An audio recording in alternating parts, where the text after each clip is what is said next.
welcome back to our channel. I hope you all are doing well. So let us begin with the chapter number 16 of grammar, and the name of the chapter is punctuation, right?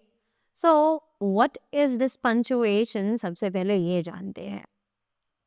The use of correct signs or marks to bring clarity to the meaning of a sentence or a passage is called punctuation, right? तो correct science और marks का use करना ताकि चीज़ों में clarity लाई जा सके. हमारे जो सेंटेंसेस हैं, जो पैसेजेस हैं, उनके मीनिंग को हम और भी ज़्यादा क्लैरिटी के साथ एक्सप्लेन कर सके, तब उन्हें हम पंचुएशंस कहते हैं, राइट? तो जो मार्क्स हम यूज़ करते हैं उन्हें पंचुएशंस कहते हैं. So here we have the punctuation marks. कुछ punctuation marks यहाँ पर दिए गए हैं. That is full stop, question mark, exclamation mark, comma, apostrophe, inverted comma, colon and semicolon, right? So यहाँ पर हमें ये सभी punctuation marks दिए गए हैं. Now moving ahead, we have the full stop first of all, और उसके uses हमें यहाँ पर बताए गए हैं कि full stop हम कब, कहाँ, किस situation में use करते हैं. So at the end of a sentence, यानी कि punctuation full stop हम सबसे पहले एक sentence के end में use करते हैं. Sometimes with abbreviations, कभी कभी हम उन्हें abbreviations के साथ यूज करते हैं, जैसे कि short forms. Just like if we take an example, BA, right? B.Ed. Clear? So जब भी हमें कुछ short forms लिखनी होती है, तब हम full stops का यूज करते हैं. As the decimal point in figures and amounts of money. जब भी हमें डेसिमल फिगर्स दिखानी होती हैं मनी में या फिर किसी भी फिगर्स में, अमाउंट्स में, तब हम फुल स्टॉप का यूज़ करते हैं as a decimal. Then to separate parts of email and web addresses. जब हमें ईमेल और वेब एड्रेसेस को अलग करना हो, तब भी हम बीच में डॉट्स का यूज़ करते हैं, that is full stops, right? Next we have question mark is used. अब क्वेश्चन मार्क कहाँ यूज किया जाता है? Obviously after a question. कि हम क्वेश्चन मार्क हमेशा एक ऐसी स्टेटमेंट के आगे लगाते हैं जहां पर हम कोई क्वेश्चन पूछ रहे हो. Correct? Next, exclamation mark is used. अब जो एक्सक्लेमेशन मार्क है वो कैसे यूज किया जाता है? सो to show surprise or shock in an exclamatory sentence.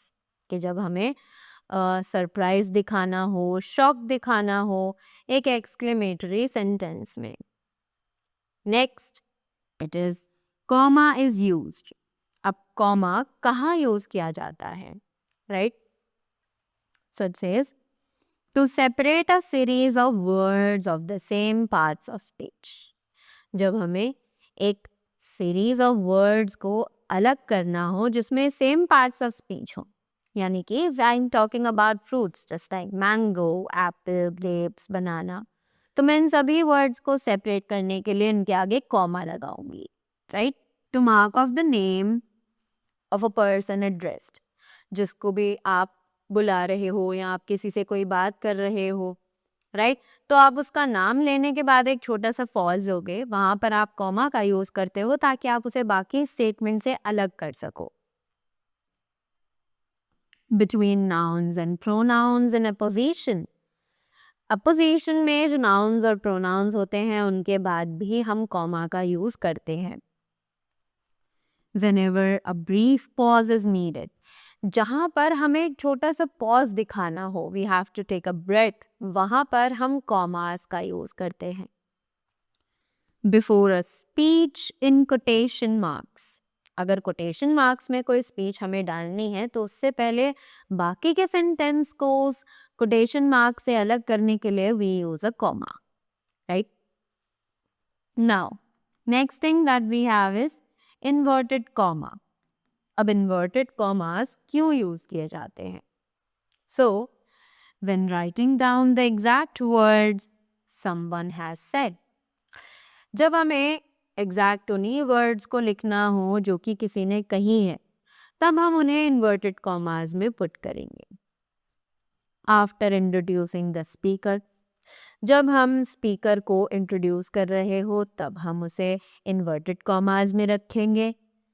Eight a break in a quote, जब हमें एक कोटेशन में ब्रेक देना हो तब उन वर्ड्स को इन्वर्टेड कॉमास में रखते हैं। Next, inverted comma two enclose direct speech और कोटेशंस, जब हमें कुछ डायरेक्ट स्पीच या फिर किसी के इमोशंस को एग्जैक्टली एक्सप्रेस करना हो तब हम उन वर्ड्स को, उन कोटेशंस को इन्वर्टेड कॉमास में रखते हैं। Next is colon. So to introduce a list, explanation और टू एम्फेसाइज, राइट? कि एक लिस्ट इंट्रोड्यूस करनी हो, एक्सप्लेनेशन देना हो या फिर एम्फेसाइज करना हो तब हम कॉलन का यूज करते हैं। Next is semicolon. सेमीकॉलन का यूज कहाँ किया जाता है? To connect closely related independent clauses, जब हमें इंडिपेंडेंट क्लॉजेस को कनेक्ट करना हो तब। नाउ दे से रीड द फॉलोइंग एग्जाम्पल्स। अब हमें कुछ एग्जाम्पल्स यहाँ पर दिए गए हैं, let's read them. She is my best friend. Who are you? What a beautiful scenery it is. I need flour, cocoa powder, sugar, and butter to make a cake. The teacher said, do you like reading books? Correct? So, हमने देखा कि सबसे पहला sentence के आगे हमने full stop लगाया है. Then in the second one we have used the question mark. Then in the third one we have used an exclamation mark. Then in the fourth one we have used commas at several places. And then when we have quoted the last sentence जिसमें हमने teachers के words को coat किया है, वहाँ पर हमने inverted commas का यूज किया है, right? So that was all about the chapter. I hope you all are clear with the punctuation marks and their uses as well. So that was all from my side. Thank you so much and do have a great day ahead.